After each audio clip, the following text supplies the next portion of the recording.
Hello, nerds. This is the VIP John Leguizamo panel. A little less formal.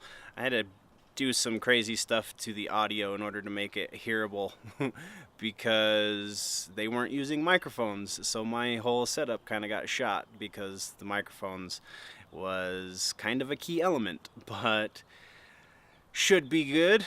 You should be able to hear everything just fine. If not, I'm sorry. I will try and put some subtitles up whenever I can. But this episode, like the last episode, is brought to you by patreon.com/generallynerdy. Go check out the Patreon, support the channel, do all the wonderful things that patrons do, and you get stuff in return. Now let's check out the panel. Quiet on the set. Rolling. Hi, I am Bitsy Telek. Hey, I'm Hale Appleman. I'm Walter Kane. I'm Rene Aubergenois. Odo on Deep Space Nine. Michael Dorn, Lieutenant Commander Worf, Star Trek The Next Generation. Come and see me and hear me and talk to me and listen to me talk about myself. Hey man, this is Kevin Smith, often considered generally nerdy, and you are listening to what is often considered generally nerdy. On Generally Nerdy. You're listening to Generally Nerdy. Generally nerdy. Generally nerdy. And about him mostly. Exactly, yes. How to praise him through yourself. Exactly, yeah. Like the reason I'm here is because of yeah. Like I wouldn't be as great as him. Right. So if you guys have any questions, we'll kind of do kind of an informal Q&A, maybe something. So no raising hands, just yell out. Kind of makes it more informal. Yeah. Or just talk over each other. Yeah. Everyone talk at the same time. Like a family dinner at my house. Right. I think that's what this was, right? Are they bringing out the food and bringing the set up the table? Yeah. So before we kind of jump into things, I mean, You're trying to contextualize it? yeah, like what so especially with things like with Your mind work. with your work, especially with Ghetto Clown and some things, I guess if there was maybe something that you could pass on to the crowd, for whether they be a fan or a creator or something, maybe what is one thing maybe you wish you knew, someone had told you, or maybe is there someone that's a mentor? In terms of my life or graphic novels? Or? In terms of just your work in general, in terms of, is there something that someone may have told you or wish they had told you that would have helped you overcome maybe a problem or an issue that you had in order to focus on creation? I think it's a thing that we can all use in life, and that's giving ourselves permission to fail. I think that becomes, especially when you start overachieving, and then all of a sudden you fall into this rut of trying to be perfect, and then you fall into a trap where you start getting writer's block, performance block, performance anxiety. And I meet a lot of people in the industry, and you can see them, before a Colbert show, like panicked, and I can understand it because I was there many times. I didn't even know I was nervous sometimes. Sometimes I'd be like, I'm not nervous. They go, you don't know. Then my hands be freezing, and then I start smelling like Campbell's chicken soup, and that's always my armpits. I'm like, who's making chicken soup? I'm like, that's so weird. Oh my God! And I realized that I was having a small stroke. Yeah. And I was getting into aneurysm problems. And you go out there, and you like to hear the advice, but because you want to be perfect, and you want to be the best, and you want to be the greatest you can be, but it's too much pressure. It's better to just go out there and give yourself permission to fail. If I'm going to fuck up, I'm so perfect. It's much more something. So you're right for break beer. So that's it. So does that resonate with you? Does it resonate with anybody? Yeah. Does anyone have any questions? This is informal, so jump in at any time. So the beginning of your most recent graphic novel, you put it into perspective of what it really means to write an amazing, really captivating story. It's I'm going to share a piece of my soul with you. When trying to accomplish that as a writer, how do you not necessarily overindulge, but how do you know where the line is on sharing your soul and maintaining your privacy? That's a great question because I got to pat myself on the back again because everybody was trying to break the paradigm, the code on telling your own personal career story, career success. And that's the hardest one. Many people have tried, and it just comes off, like I was saying, this, like masturbatory, it's self-aggrandizing. Absolutely. And it's a bore. It's a bore to anybody who's reading it or witnessing it. And what I've told, like, I've been talking to Wayne Brady and Michael Williams and Mike Epps who want to do one-man shows, and I go, dude, That'd be awesome. the thing you have to do is you have to be completely honest and show me all the failures. The flaws as well as the success. Yeah, the flaws, the failures, your limitations. You got to be incredibly honest with yourself and then with us. And that's how you're going to tell us an original story. And so that's what I tried. That's why it took me 10 years, because I had to, come to terms with a lot of stuff and feel comfortable revealing a lot of stuff. And, showing yourself and your failures is not what you do when you're going out, to try to sell yourself. You know what I mean? Yeah. Because we're all like if you're going to a job interview, you don't come out straight up and go, I was fired a couple of times, I quit. But that's basically what you do when you're doing these one-man shows, is you're showing to everybody that you're incredibly vulnerable, and it's, I had a lot of people go, how can you do that? I could never do that. And it was like, I didn't willingly do it. I was just chasing the artist's vision of creating something really authentic and real. And I forgot about the consequences to myself and to everyone around me. And then when I finally saw the final product, then I started panicking and going, say that about myself and that, and that's, and but then I realized that the overall sacrifice is to inspire other people. When I started to get out across the country, a lot of artists came up to me, dancers, writers, actors, directors, painters, and singers, and they felt like my story was really inspiring to them, because they felt like quitting many times, and I felt like it was impossible. And somehow, my sharing all these problems and still making it through, it re-inspired them. So that was the purpose and my goal for them. Thank you. It really helped. I really appreciate it.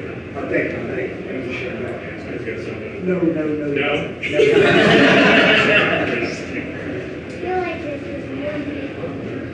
It feels like a movie theater. It does. It's close. The movie's talking back to you. Right. Because the lights are really bright on this. It's like trucks coming at you.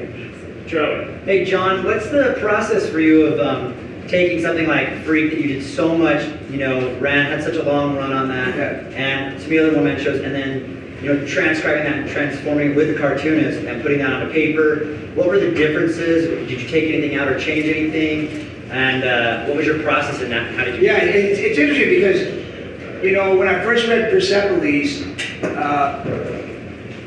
it was really groundbreaking, I think, in a lot of ways. The way she told that personal story and how moving it was, and how, there was some mundanity to it, because you always expect comic books and graphic novels to be about the superlative, the out of the normal, the amazing, so you always felt like, how does normal life fit into this thing? Because it always have to be so incredible and so fantastic, and everybody's got to be so powerful, and then when you start to realize, oh wow, this form can also take a simple story, a life story, although hers is kind of exceptional because she was running away from revolution and fear and being a transplant to another country, an expat. So I also learned that lay people can't read plays or screenplays. They just can't. Even people who are writers can't. If that's not your career, it's really difficult. So I learned that early on too, that when I printed Spikrama, which is one of my favorite of my own work, I like my own work sometimes.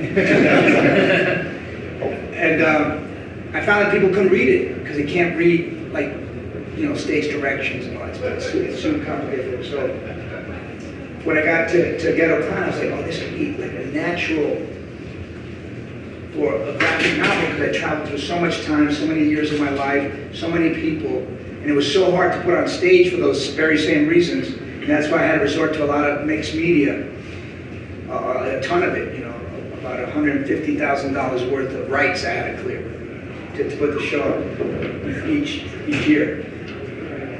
And but I felt like because of that, it was also very illustratable because it was so much visual, so many places, and it was so interesting how I traveled. And when I saw the graphic novel, I had these artists, and I gave them photographs and addresses. And Christina Cassano was an incredible illustrator, and Seamus Bialy, and they did mad research. And then you see them put it on paper, and their magic is that take a photograph when I'm 7 or 8, but then there's no more photographs till I'm 9, and they fill that with their imagination, you know what I mean? Yeah. Because I didn't have the photographs, but they see where I started and kind of the end, and then they fill it in with their imagination, with the addresses, looking at the place, and that was magical to me, how that came to life. So when I saw Ghetto Clown work, I was like, wow, maybe Freak can, because Freak is even a smaller story. So it's like from my birth to losing my virginity, basically, which happened early on. So it's a very short story. If I was a born-again Christian, it might have been a much longer story. I really love the simplicity of Freak because it is, I did that one as 3 comic books and in 3 episodes. And that's a much smaller piece of life, a lot simpler, more like dealing with, you know, the hardships of being an immigrant, being part of an immigrant family, growing up in a neighborhood that was, you know, going through white flight and, you know, being picked on all the time and bullied and then becoming the bully, and which is kind of the natural cycle of things. And dealing with all that, but you know, until I was 17 and dealing with my father issues and you know, domestic abuse, I had a lot of issues. And that's what I told Mike Epps, and I don't know if you know, he's a great comedian, and Michael Williams, who was on The Wire and on Boardwalk Empire, who's an amazing actor. I said, 2 things about writing a one-man show is either you have an incredible story, or you have an average life, but you're an incredible storyteller. So I felt I was of the latter school. You know, I didn't have an amazing life. You know, I just had my regular old life. And but I'm a great storyteller. I love storytelling, like wordsmithing and jokesmithing, and I love all that stuff that comes with it. And so I told him, you better have one or the other. And if you don't have a regular life, you better then find something that's the biggest tragic element that you feel is in your life, because that's what art is for, is to help us deal with our trauma. And you play God with it. And so I said, circle everything around it. Use it as your center, point of focus and departure. I hope I answered your question. I'm very long-winded, as you can see. Anyone else? I was checking on demand and I saw just under your name 73 projects that you have. I'm sure that's not all of them. And we talked That I've done or that I'm going to do? That you're going to do. No, that you have done. Yeah, exactly. Signing the contract. Exactly. We talked I'm not going to make it to the last 30? Might not be alive? That's quite a few projects. And I also noticed a little stat that not all of them were cornering you into a Latino role per se. So my question is, you're breaking through, representing a culture. How do you feel you're represented here in the United States and other Latin countries? That's an interesting question because I don't mind being cornered as a Latin person. I want to play Latin people. I love my culture. I love my people. I love all Latin people. You know, I find we're incredibly talented. I mean, you got Bruno Mars, Cardi B, Guillermo del Toro. The last 4 Oscars for Best Director went to these Mexican directors. We got lots to offer, lots to give to this country. We always have. We helped make this country. We were the first people to be here and discover ourselves, because we're all part Native American and so many other things. So I don't mind that. I just find the negative portrayal of us very offensive, and the exclusion even more offensive. That's what my problem has been with Hollywood, the media, and networks and radio and all that. Because it's not because the ugly question that are we just not talented enough? Are we just not trying hard enough? I find that can be bullshit because I've come across it myself constantly. The glass ceiling of it, the invisible quotas that aren't so invisible. I was told there was a movie I was up for with John. Well, I'm not going to give you the name of the director. Anyway, I was cast in it. And then the director calls me like a month before. He goes, "John, you got terrible news. I mean, I had great news. Oh, John, just don't want to tell you this. But you know, we cast Selma Hayek, and well, now I can't have you in the movie." And I go, "Well, dude, I love Selma. Why can't I have you in the movie?" "Well, because they won't have two Latin people." And you know, it'll become a Latin movie, and then, you know, we'll never be able to sell it. I'm like, "Oh, all right, yeah. Thanks for having included me." You know, I get shit like that all the time. You know, and it's ridiculous, and that's what you have to deal with. So that's why I went to the theater, because somehow there are no gatekeepers in the theater. Like, you would have never, if Lin-Manuel had pitched Hamilton to a Hollywood studio exec, that movie would never exist at that place. They would have been on Twitter shooting. Hamilton's being played by a Puerto Rican guy. And Burr is a black man, and they're speaking in hip hop. The founding fathers did not speak in hip hop. It would have never been a movie. But there are no gatekeepers on Broadway or in the theater. The only thing you got to do is raise the money. There's nobody telling you what's your content, who is your audience. It's just, can you raise the money? That's the bottom line. And that's why Lin-Manuel put the biggest hit that Broadway has ever seen. That's how I get to do my stuff, as exactly how I envision it, and as exactly as I want to do it. I've done 6 Broadway shows now, all very successful. I'm the second highest grossing Latin person in the history of Broadway. I never guess who the first person is. No. This guy was in the 80s. White guy, bald. Musical. He did the movie first, then he did the Broadway show. I'll keep going till you guess. Big movie. Bald. He wore a costume. Yul? Yes. Yul Brynner and Keegan Iron was the highest paid actor in Broadway history. He was making $200,000 a week. And which is incredible. Let's dive into the... I hope I answered your question. I'm not sure if I did. Oh, I guess the other part would be how is it perceived Oh, it's a two-parter. for other countries? So Like what? back home, like say Puerto Rico or somewhere else. Say. Are you accepted and everything back home in Puerto Rico or other Latin countries? Are you? Not so much accepted if they enjoy your work as much as we do in America. I mean, I know when I travel across America, I meet Latin people from all walks of life, and they're all at the show having as much fun as my New Yorkers and in New York. You know what I mean? When I travel all through Texas, Houston, Austin, El Paso, San Antonio, Dallas. I mean, all the Mexican, Central American people, the Dominicans that are there, the Canon, Corpus Christi. They fill these houses. And we're having a raucous time in Chicago, Miami, Tampa, all the Cubans, all the Colombians in New Jersey. So I know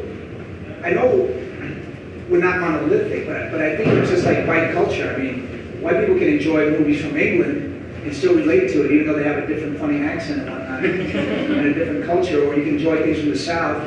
You know, I mean, I think it's the same thing with us. You know, we have a lot more commonality than we have sort of differences. But going to other countries, you know, English is my dominant language, so I can't really translate myself. So that's kind of tough. So I don't really leave the country to perform, except for England.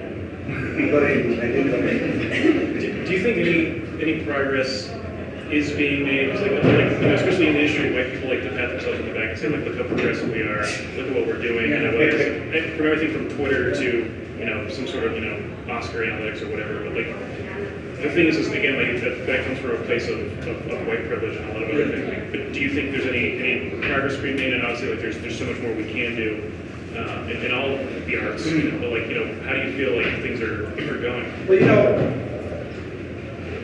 I mean, black people being woke, black people being woke is so important, but the most important people to be woke are white liberals. And Martin Luther King said that back in the day, but it's still true today. I mean, our causes and are powerful and important, but we don't have complete power until we have white liberals woke. Then all of a sudden these movements become unstoppable. And it's a beautiful thing that we have to unite to work together. And I think that it's a beautiful thing that nature has created. And Hollywood is very liberal. And so they have a bit of white guilt, which is okay with me because we started off with white man's burden, now we have white man's guilt. It's an evolution of sorts. And they are changing things. I mean, Hollywood is not moving as fast, unfortunately. It's become a little bit of a dinosaur, but TV is. I mean, we have 3 Latin women as lead stars on television shows. Superstar America Ferrara, Gina Rodriguez and Jane the Virgin, J-Lo in the NYPD thing. So that's huge progress from zero lead Latin people in any show, or even second or third, to finally 3 women leads in TV. The network is incredible to me. Yeah. That's huge progress. I mean, we still are. I'll give you some stats. We're almost 20% of the population. We have $2 trillion worth of buying power in this country alone. And what was our expenditure this year is 1.5 trillion, so we can almost cover it. We spend almost 23%. We spend 23% of the GDP of this country. We are the biggest box office going network group, even though we only represent less than 3% of all people in front of the camera, but we spend 23% in the box office. So those stats alone, I feel like things got to change. I mean, they have to change. I mean, I think definitely networks, theaters are making a big difference. Being much more inclusive, being aware that they're being exclusionary in a lot of ways. So everybody's very conscious finally. It's a great time in America. I mean, regardless of the dark times in this administration, it's making a lot of great progress. I mean, the Me Too movement, hashtag Me Too, hashtag Time's Up, hashtag Black Lives Matter. All these things are really important, and we're making real progress. Because these things were existing before. We were just not seeing them as much or paying attention to them, but they were all happening. I think it's a great time to clean the slate and make a big jump at culturally wise, evolutionary wise. You talk TV. Sorry, I don't mean to cut. No, You talk TV. You had a variety show back in the day. Did you ever go back to something not the variety show, but something television more side? Oh yeah, absolutely. You did ER and other less funny things. Would you want to do a serious role on television or a comedy role on television? Comedy is one of the hardest genres, so it's a very demanding genre. I mean, TV, it's the golden age of cable TV. It really is. I mean, the greatest writing is happening, the greatest acting, the greatest storytelling is happening in the cable world. I'm not sure about regular networks, but definitely we know what's happening. Well, I mean, the Superstore is regular. Yeah. J-Lo. Well, that's right. But the writing, the storytelling is kind of a little candy. Yeah, it's not really top. But you are going to it's have, not Legion. No, it's not Breaking Bad. Right. It's not Mad Men. It's not Sopranos. It's not groundbreaking. But the cable world is. I'd love to be a part of that. I mean, I like to chase the great writing and be a part of that. That's why I did Bloodline and I did Waco just recently. Because the writing was superlative. It was great writing, really creative directors, showrunners, the cast. Taylor Kitsch is brilliant and fun to work with. Ben Mendelsohn, really brilliant actor. So working with these people is exciting for me. I like to be a part of it. comedy, drama, I'll take whatever's the best written and the best foray for me to be myself to the max. So this is probably a difficult question to answer, because there's probably more than one. But is there any modern TV show that you feel you could have replaced the lead role in and just given it your own twist that you would have really enjoyed to do? The Daily Show. For one.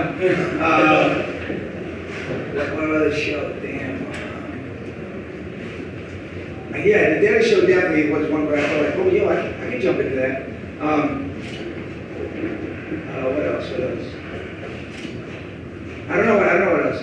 You know, I keep trying to create different shows, and it's hard. It's hard to be original and in that space. It's so competitive. But I've got high hopes for myself. Are you mentoring anyone right now? Is there any kind of young talent that you have been kind of, you know, like you're like, this person's going to be big one day, like let me help you? Is there anyone that right now that you're kind of like trying to shepherd? Yeah, I mean, I try to mentor a lot of people because, you know, it's important to get back.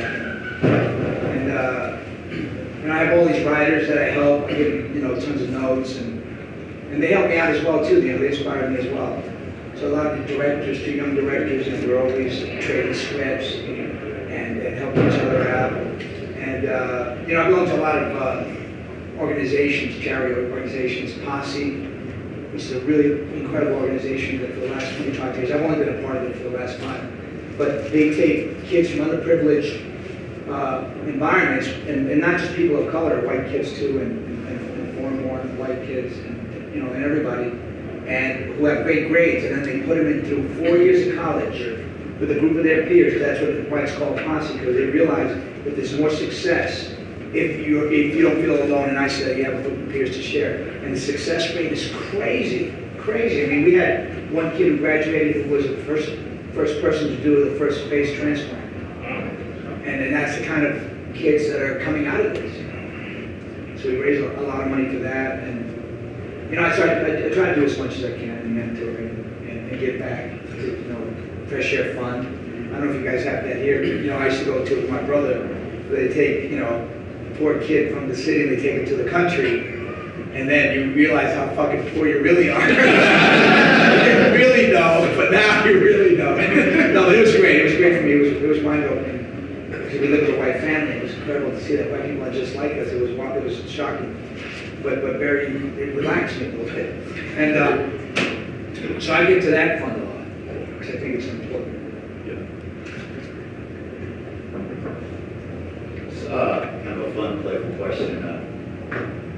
Violator was top notch. That was awesome.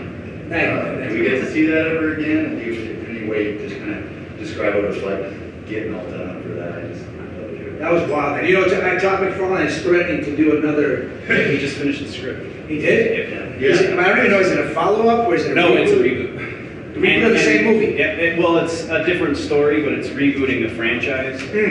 So, and apparently he's saying that Spawn is going to not be as screen dominant as he was in the original movie. Wow. Yeah, it's a very strange take on it, but I'm sure he knows what he's doing. No kid.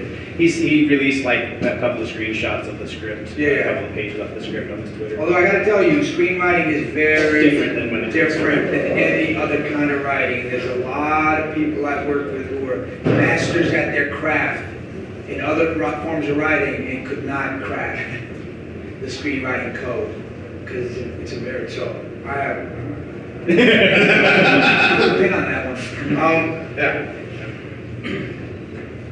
Like that.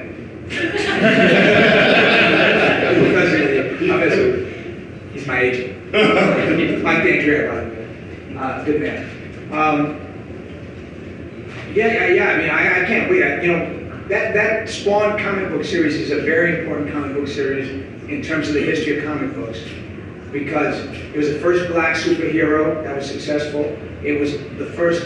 It rebooted the whole comic book industry. There wasn't a collapsing in the late 80s. And Todd McFarlane came out with this dark, vulgar, violent shit that nobody had ever done. And so he's the reason that this whole comic book reboot is happening, because of him. And when I got a chance to do that character, man, it was incredible. And I improvised a ton of stuff that he put in the comic book version of the movie. He put every single one of my disgusting ad-libs. They cut it out of the movie. The movie's more like PG-13. They did the R version, which was all my ad-libs, really. Like they cut my head off. Yeah. I said to the chick, I said, how about a little head?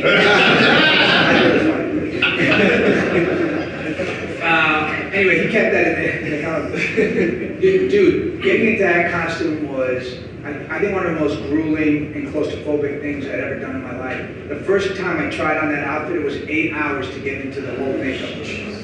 Then they mastered it to 4 hours. So I had to get up at 4 a.m., be there, for like 4 hours, and it was like they glued this prosthetic all to my face, all up to my eyeballs, and then I had these ginormous contact lenses that filled my whole eye. Then I had these teeth prosthetics, and then this head thing that wouldn't come off, and these gloves and this fat suit that wasn't cooled enough because it didn't have the technology. Dude, there were a few times that I almost lost my mind. Michael J. White playing Spawn did lose his mind. There was a few times you see his trailer rocking, and it wasn't for the reasons you thought it was rocking. Just because he was flipping out and pushing things, because I wore contacts in my life, so I was kind of used to that feeling a little bit. And then I did To Wong Foo right before that, and that was really prepared me for like being somebody touching you all day long and poking you, and he wasn't ready for any of that. So he was flipping out. I did have some days that were too long, and I started to flip out, and the producer would come, and I go, I'm leaving. I'm going to rip this shit off my face right now. Tears in his eyes, man, we can't make our day if you leave. Like crying, and I'm like, dude, I'm done. I can't take one more minute of this crazy giant condom thing. And you had to be like squat down in that. Only when I was shooting. Oh, okay. Not all So day. it wasn't physically restrictive. It was just so you could be. Well, yeah, I had I had buns of steel by then. I could do like 10 minutes, like squatting and walking without bouncing up and down. Can you talk about the pest though? Yeah. What do you want to know? What was your experience like? The pest. The pest is the first get out. It was. I was being hunted by the great white hunter, who wanted to put a Puerto Rican head on his mantelpiece. It was a crazy concept. It was insane. It was fun, man. I had a lot of fun, It didn't do really well at the box office, and it definitely was unloved by the critics. But it became a cult classic. I mean, I can't go to a Comic-Con or a book signing where kids don't bring all these DVDs, even VHSs out there to sign. And people love it, So I'm glad that it found a home, You never know about these things. Like Super Mario Brothers, how would I, I never knew that. A porn star once wrote to me because she loved Super Mario Brothers. She loved the character. I was like, wow, benefits. Did that strike you as odd being cast as an Italian man? Yeah, but I felt it was only fair because Pacino had played Puerto Rican twice. I was trying to balance that shit. So, To Wong Foo, how humorous was that to play? Say what? How humorous? Yeah, no, thank you. Because it's one of my favorite movies you've done. It's great. I was rolling the whole time. How was that cast? Because you have two guys who are known for really macho roles. Yeah.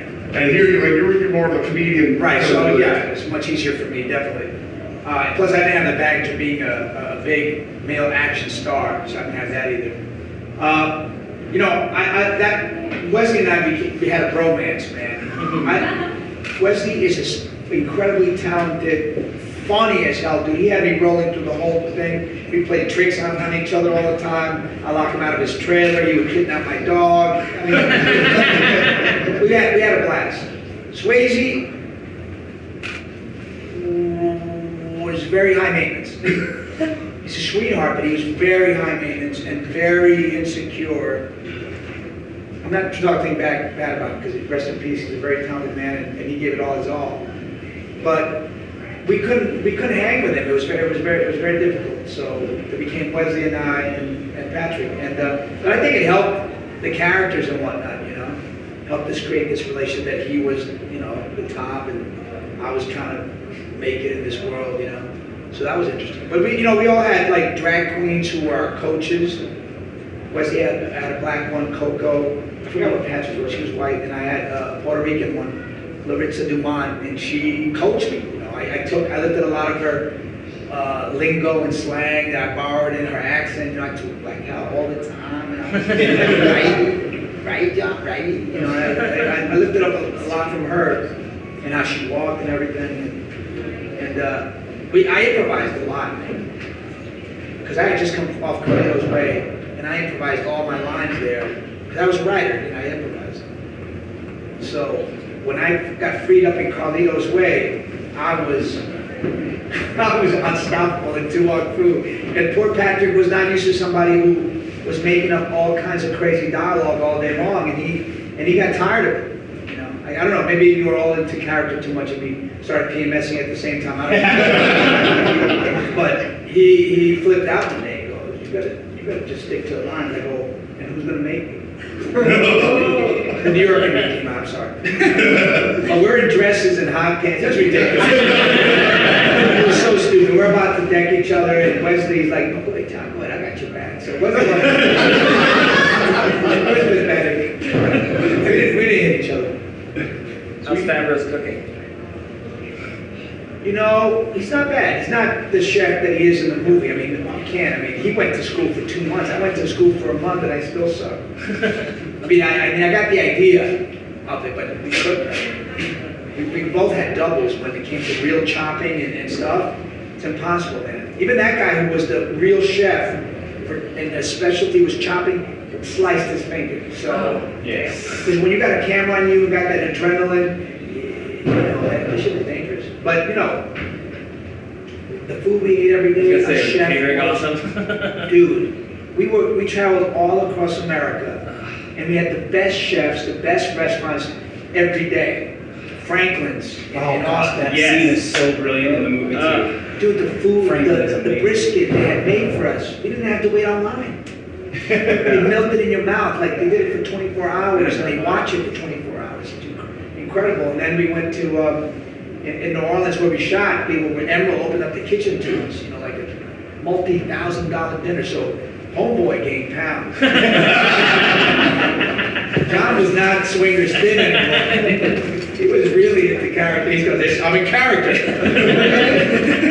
They're real method. Yeah. We got to start wrapping up, but I just want to say that John is not going to be on the second floor today, right next to Mutiny. But he'll be up there signing books, answering questions. I keep changing places. Yeah. In like an hour, you're going to be somewhere else. In the parking lot. But yeah, let's give John another round of applause.